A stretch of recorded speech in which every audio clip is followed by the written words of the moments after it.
Break नंतर आपल्या सगळ्यांचं पुन्हा एकदा स्वागत। पुण्यामध्ये आणखी एक सेक्सटॉर्शनचा प्रकार उघडकीस आलेला आहे। कॉलेज विद्यार्थ्यांना प्राध्यापिकेचे व्हिडिओ कॉल रेकॉर्डिंग करत तिला व्हायरल करण्याची धमकी देत ब्लॅकमेल करण्याचा प्रयत्न केला होता आणि या प्रकरणी आता पोलीस आरोपी विद्यार्थ्याचा शोध घेत आहेत। हडपसरच्या एका इंजिनिअरिंगच्या विद्यार्थ्यानं आपल्याच कॉलेजमधल्या प्राध्यापिकेला ब्लॅकमेल केल्याचं उघड झालंय। मयांक सिंग नावाच्या विद्यार्थ्याला त्या प्राध्यापिकेनं व्हिडिओ कॉल केला होता। तो व्हिडिओ कॉल आरोपी मयांकनं रेकॉर्ड केला। ते कॉल रेकॉर्डिंग व्हायरल करण्याची धमकी आरोपीनं दिली। तसंच त्यानं प्राध्यापिकेकडे 5,000 अमेरिकन डॉलरची मागणी केली।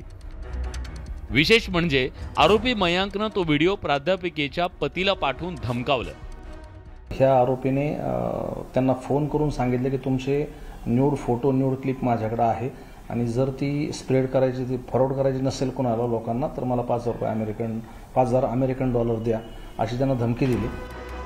मयांक सिंग हा 2 वर्षांपूर्वी हडपसरच्या इंजिनिअरिंग कॉलेजमध्ये शिकत होता। त्यावेळी फिर्यादी प्राध्यापिका मयांकला शिकवायला होती। वेगवेगळ्या कारणानं आरोपी प्राध्यापिकेला व्हिडिओ कॉल करत होता। त्यानंतर तो आपल्या गावी निघून गेला। 2 वर्षांनंतर त्यानं फिर्यादी प्राध्यापिकेला धमकवायला सुरुवात केली। एकेकाळी विद्यार्थी आणि शिक्षकाचं नातं हे पवित्र नातं म्हणून ओळखलं जात होतं। मात्र आता याच नात्यांचा वापर करून संबंधांचा वापर करून प्रकरणं थेट ब्लॅकमेलिंग पर्यंत पोहोचली आहेत। शिक्षक आणि विद्यार्थी दोघांनी या गोष्टीचा अत्यंत तारतम्य ठेवून विचार करण्याची गरज आली आहे। एका व्हिडिओ कॉलमुळे फिर्यादी प्राध्यापिकेचं कुटुंब उद्ध्वस्त होण्याची वेळ आली। मात्र त्यांनी आरोपीच्या धमक्यांना भीक न घालता पोलिसात धाव घेतली। त्यामुळे या सेक्सटॉर्शनचा उलगडा झालाय।